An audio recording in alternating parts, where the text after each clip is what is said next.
Hello dears, എല്ലാവർക്കും പുതിയൊരു വീഡിയോയിലേക്ക് സ്വാഗതം. അപ്പോൾ ഞാൻ പതിവുപോലെ തന്നെ കുറച്ച് ടിപ്സുകളൊക്കെ കളക്ട് ചെയ്തുകൊണ്ടാണ് വന്നിട്ടുള്ളത്. നിങ്ങൾക്ക് 100% ഉപകാരപ്പെടുന്ന ടിപ്സുകൾ തന്നെയാണ് കേട്ടോ അത്. വീട്ടമ്മമാർക്കൊക്കെ അടുക്കളയിലുള്ള ജോലികളൊക്കെ എളുപ്പമാക്കാനൊക്കെ പറ്റിയിട്ടുള്ള കുഞ്ഞു കുഞ്ഞു ടിപ്സാണ്. നമ്മുടെ വീട്ടിലുള്ള എല്ലാവരുടെ വീട്ടിലും എല്ലാവരുടെ അടുക്കളയിലും ഉണ്ടാകുന്ന ഒന്നാണ് ഈ ഒരു മഞ്ഞൾപ്പൊടി വെച്ചിട്ടുള്ള കിടിലൻ ടിപ്സുകളും ഇതിൽ ഉൾപ്പെടുത്തിയിട്ടുണ്ട് കേട്ടോ. നമുക്ക് നേരെ വീഡിയോയിലേക്ക് പോവാം. ആദ്യത്തെ ടിപ്പ്, നമ്മൾ ഇതേപോലെ ഇഞ്ചിയൊക്കെ കടയിൽ നിന്ന് വാങ്ങിക്കൊണ്ട് വയ്ക്കുമ്പം പുറത്ത് വെച്ചായാലും ഫ്രിഡ്ജിൽ വെച്ചായാലും കുറച്ച് ദിവസം കഴിഞ്ഞാൽ നല്ല രീതിക്ക് തന്നെ ഇതേപോലെ ചുക്കിച്ചുളിഞ്ഞ് പോവും.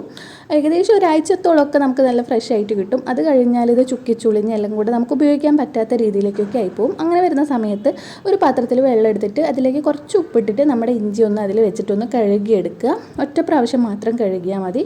അതിനുശേഷം ഈ ഒരു വെള്ളമൊക്കെ ഒന്ന് ഊറ്റിയതിന് ശേഷം ഇതേപോലത്തെ ഒരു കണ്ടെയ്നറിലേക്ക് വെച്ചിട്ട് ഒരു നനഞ്ഞ കോട്ടൺ തുണി എടുത്തിട്ട് അതിൻ്റെ മുകളിലേക്കായിട്ട് ഇങ്ങനെ ഒന്ന് വെച്ച് കൊടുക്കുക. ഒറ്റൊരു വെള്ളത്തിൽ മാത്രം കഴുകിയാൽ മതി കേട്ടോ. അതിനുശേഷം ഈ ഒരു തുണി ഇതിൻ്റെ മുകളിൽ വിരിച്ചു കൊടുത്തിട്ട് നമുക്കിത് ഫ്രിഡ്ജിൽ സൂക്ഷിക്കാം. ഫ്രിഡ്ജിൽ ഇത് സൂക്ഷിക്കുമ്പം ഏകദേശം 2 മാസത്തോളം വരെയൊക്കെ ഇത് കേടാവാതെ ചുക്കിച്ചുളിഞ്ഞൊന്നും പോവാതെ കിട്ടും കേട്ടോ. 2 മാസം എന്ന് പറയുന്നത് നമ്മൾ ഉപയോഗിക്കുന്നതിനനുസരിച്ച്, നമ്മൾ ഉപയോഗിച്ച് തീരുന്നവരെ ഇതിന് കേടുപാടൊന്നും പറ്റത്തില്ല, ചുക്കിച്ചുളിഞ്ഞൊന്നും പോവത്തില്ല കേട്ടോ. അടുത്തൊരു ടിപ്പിലേക്ക് പോവാം.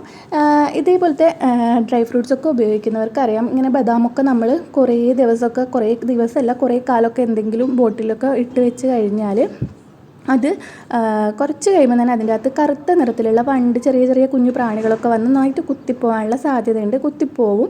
അങ്ങനെ വരുന്ന സമയത്ത് ഒരു നുള്ളു ഉപ്പ് എടുത്തിട്ട് ഇതിൻ്റെ അകത്തേക്ക് ഇട്ട് കൊടുത്താൽ മതി. ഈ ഒരു ഉപ്പിട്ടത് കാരണം ഇതിൻ്റെ അകത്ത് കുഞ്ഞു കുഞ്ഞു പ്രാണികളോ വണ്ടോ വരില്ല. ഈ ഒരു ബദാം കുറേ കാലം നമ്മൾ വെക്കുമ്പം അതിന് ഒരു നിറം മാറിയിട്ടൊക്കെ വരും, ഒരു ബ്രൗൺ കളറിലേക്കൊക്കെ ആയി പോകുന്നുണ്ട്, ഇളം ബ്രൗൺ കളറിലേക്ക്. അങ്ങനെയൊന്നും ഉണ്ടാവില്ല ഈ ഒരു ഉപ്പ് ഇത്തിരി ഇട്ടിട്ട് ഇങ്ങനെ സൂക്ഷിക്കുമ്പോൾ. അപ്പോൾ അടുത്തൊരു ടിപ്പിലേക്ക് പോവാം. നമ്മൾ കടയിൽ നിന്നൊക്കെ തക്കാളി വാങ്ങിക്കുമ്പോൾ ചില തക്കാളീൻ്റെ ഈ ഒരു ഭാഗത്തായിട്ട് കല്ല് പോലെ ഉണ്ടാവും. ആ ഒരു തക്കാളി നമ്മൾ കറിയിലിട്ടാലും അലിയാതെ അതേപോലെ തന്നെ കല്ല് പോലെ തന്നെ ഉണ്ടാവും. അങ്ങനെയുള്ള തക്കാളിയൊക്കെ ഉണ്ടെങ്കിൽ ഇതേപോലെ നമ്മൾ പഴമൊക്കെ എവിടെയാണോ സൂക്ഷിക്കുന്നത് ആ ഒരു പഴത്തിൻ്റെ അടുത്തായിട്ട് വെച്ച് കൊടുത്താൽ മതി കേട്ടോ. നേന്ത്രപ്പഴമായാലും ചെറുപഴമായാലും റോബസ്റ്റ് ആയാലും ഏതായാലും കുഴപ്പമില്ല. ആ ഒരു പഴത്തിൻ്റെ അടുത്തായിട്ട് ഇതേപോലെ ഒന്ന് ഇട്ട് കൊടുത്താൽ മതി കേട്ടോ. പിന്നെ ഞാൻ ഈ ഒരു പഴത്തിൻ്റെ അറ്റത്തായിട്ട് അലുമിനിയം ഫോയിൽ പേപ്പർ വെച്ച് കൊടുത്തത് പെട്ടെന്ന് തന്നെ അത് ചീഞ്ഞ് പോകാതിരിക്കാനൊക്കെ വേണ്ടിയിട്ടാണ്. ഇപ്പോൾ ചൂടാണല്ലോ, പഴമൊക്കെ വാങ്ങിക്കൊണ്ട് വെച്ചാൽ തോലിയൊക്കെ പെട്ടെന്ന് തന്നെ കറുത്തതും ചീഞ്ഞ് പോവും. അങ്ങനെ ചീഞ്ഞ് പോകാതിരിക്കാൻ വേണ്ടിയിട്ടാണ് ഇവിടെ ഇങ്ങനെ ഫോയിൽ പേപ്പർ ചുറ്റി കൊടുത്തിട്ടുള്ളത് കേട്ടോ. അപ്പോൾ നമ്മൾ ഇങ്ങനത്തെ അധികം പഴുക്കാത്ത തക്കാളിയൊക്കെ ഉണ്ടെങ്കിൽ ഇതിൻ്റെ അടുത്ത് വെച്ച് കൊടുത്താൽ നല്ല രീതിക്ക് തന്നെ പഴുത്ത് വരികയും ചെയ്യും. ഈ ഒരു കല്ല് പോലെ കിടക്കുന്നതൊക്കെ നല്ല കറിയിലൊക്കെ ഇട്ട് കഴിയുമ്പോൾ നല്ല അലിഞ്ഞ് പെട്ടെന്ന് തന്നെ അത് വെന്ത് കിട്ടും കേട്ടോ. ചില തക്കാളി ഉണ്ടാവും വേവാതെ കിടക്കുന്നത്. അപ്പോൾ അടുത്തൊരു ടിപ്പിലേക്ക് പോവാം. ഇങ്ങനെ അടി കരിഞ്ഞിട്ടുള്ള പാത്രമൊക്കെ നമ്മൾ സ്ക്രബ്ബർ വെച്ചിട്ട് ഒത്തിരി സമയം കഷ്ടപ്പെട്ടിട്ട് വേണം ഒന്ന് വെളുപ്പിച്ചെടുക്കാൻ വേണ്ടിയിട്ട്. അങ്ങനെ വരുന്ന സമയത്ത് നിങ്ങൾക്ക് ഈ ഒരു ടിപ്പ് പ്രയോജനപ്പെടുത്താൻ പറ്റും കേട്ടോ. അപ്പോൾ ഇങ്ങനെ നല്ല രീതിക്ക് തന്നെ അടിയൊക്കെ കരിഞ്ഞു പോയിട്ടുള്ള ഒരിക്കലും നമുക്ക് സ്ക്രബ്ബർ വെച്ച് ഭയങ്കരമായിട്ട് തന്നെ ഉരച്ച് കഴുകേണ്ട പാത്രമൊക്കെ ഉണ്ടെങ്കിൽ അതിലേക്ക് നമ്മൾ ഉപയോഗിക്കുന്ന ഏതാണോ നമ്മൾ പാത്രം കഴുകുന്ന സോപ്പാണെങ്കിൽ അത്, അല്ലെങ്കിൽ ഇതേപോലത്തെ ലിക്വിഡ് ഡിഷ് വാഷ് ആണെങ്കിൽ അത് ഇങ്ങനെ ഒഴിച്ചു കൊടുക്കുക. എന്നിട്ട് ഒരു 1/2 ഗ്ലാസ് വെള്ളത്തോളം ഒഴിച്ചിട്ട് സ്റ്റൗവിലേക്കൊന്ന് വെച്ച് കൊടുക്കുക കേട്ടോ. ഒരു 2 മിനിറ്റ് നേരം ഒന്ന് തിളച്ചാൽ മതി. അതിനുശേഷം ഈ ഒരു വെള്ളം തണിഞ്ഞിട്ട് നമുക്ക് നോർമലായിട്ട് കഴുകിക്കളയാം കേട്ടോ. നമ്മൾ സ്ക്രബ്ബർ വെച്ചിട്ട് അധികം അങ്ങോട്ട് ഉരച്ചിട്ട് ബുദ്ധിമുട്ടേണ്ട കാര്യമില്ല. എളുപ്പത്തിൽ തന്നെ ഈ ഒരു അടി പിടിച്ചതൊക്കെ ഇളകി വരും കേട്ടോ ഇങ്ങനെ ചെയ്യുവാണെങ്കിൽ. ഇനി അടുത്തൊരു ടിപ്പിലേക്ക് പോവാം. നമ്മൾ ഫ്രിഡ്ജിൽ ഇറച്ചി അതേപോലെ എന്തെങ്കിലുമൊക്കെ വെച്ച് കഴിഞ്ഞാൽ ഫ്രിഡ്ജ് തുറക്കുമ്പോൾ തന്നെ ഒരു ബാഡ് സ്മെല്ലുണ്ടാവും. ഈ ഒരു സ്മെല്ല് ഇല്ലാതിരിക്കാൻ വേണ്ടിയിട്ട് ഇതേപോലെ ഒരു പേപ്പർ എടുക്കുക, എന്നിട്ട് ഒന്ന് നനച്ചു കൊടുക്കുക. നമ്മൾ നോർമൽ വാട്ടറിൽ തന്നെ ഒന്ന് നനച്ചു കൊടുക്കുക. അതിനുശേഷം ഫ്രിഡ്ജിൻ്റെ ഏതെങ്കിലും ഒരു കോർണറിലായിട്ട് ഒന്ന് വെച്ച് കൊടുക്കുക കേട്ടോ. അപ്പോൾ ഫ്രിഡ്ജിലുള്ള ബാഡ് സ്മെല്ലൊക്കെ ഈ ഒരു പേപ്പർ അബ്സോർബ് ചെയ്തെടുക്കും. അപ്പം ഈ ഒരു ബാഡ് സ്മെല്ലൊന്നും പിന്നീട് ഉണ്ടാവില്ല കേട്ടോ. നമ്മൾ ഇറച്ചി മീനൊക്കെ സ്ഥിരമായിട്ട് വെക്കുമ്പോൾ ഉണ്ടാകുന്നൊരു മണമുണ്ട്. അപ്പോൾ ഈ ഒരു മണമൊന്നും പിന്നെ ഉണ്ടാവില്ല.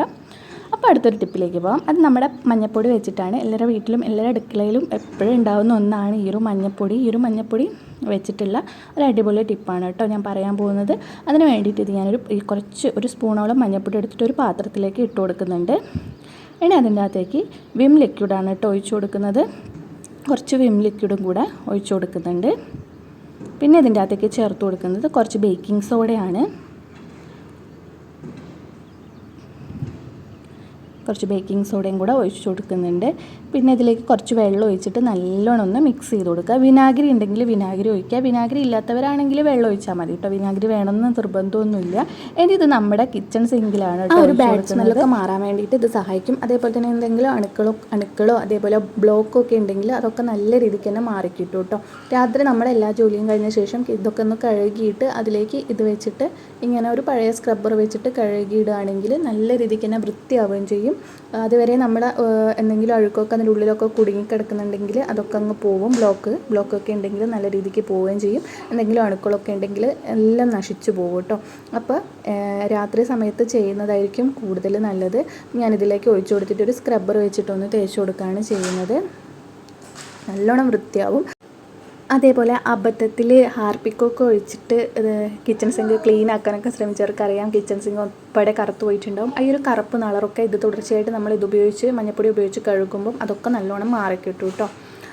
ഇനി ബാക്കി വന്നിട്ടുള്ള ഈ ഒരു വെള്ളത്തിലേക്ക് ഞാൻ കുറച്ച് കോൺഫ്ലവറാണ് ഇട്ട് കൊടുക്കുന്നത്. അത് നമുക്ക് ഒന്ന് ഉരുളിയാക്കിയിട്ട് ഈ ഒരു ഉരുട്ടിയെടുക്കാൻ പാകത്തിന് വേണം ഇട്ട് കൊടുക്കാൻ. അധികം ലൂസായി പോകരുത്. അപ്പം ഈ ഒരു പാകത്തിലേക്ക് കോൺഫ്ലവർ ഇട്ട് കൊടുത്തിട്ട് ഇതേപോലെ ഒന്ന് ഉരുട്ടിയെടുക്കുക. എന്നിട്ട് ഇത് നമുക്ക് കിച്ചൺ സിങ്കിലും അതേപോലെ വാഷ് ബേസിലൊക്കെ ഇട്ട് കൊടുക്കുക കേട്ടോ. രാത്രി സമയങ്ങളിൽ അതുവഴി വരുന്ന പാറ്റ, പല്ലി അങ്ങനത്തെ ശല്യമൊക്കെ പൂർണ്ണമായിട്ട് തന്നെ നമുക്ക് ഒഴിവാക്കാൻ വേണ്ടി പറ്റും. അതേപോലെ തന്നെ ഗ്യാസ് സ്റ്റോപ്പിലൊക്കെ വെക്കുകയാണെങ്കിൽ പാറ്റേൻ്റെ ശല്യവും പല്ലീൻ്റെ ശല്യവും ഒന്നും ഉണ്ടാവില്ല കേട്ടോ. ഇത് കഴിച്ചിട്ട് അഥവാ ചത്തു പോവുകയാണ് ചെയ്യുക. അപ്പം ഇത്രയേ ഉള്ളൂ. ഇന്നത്തെ ടിപ്സൊക്കെ എല്ലാവർക്കും ഉപകാരപ്പെട്ടു എന്ന് വിചാരിക്കുന്നു. ഇഷ്ടമായിട്ടുണ്ടെങ്കിൽ വീഡിയോ ലൈക്ക് ചെയ്യാൻ വേണ്ടി മറക്കരുത്. പുതിയൊരു വീഡിയോ ആയിട്ട് വരുന്നവരെ താങ്ക് യു.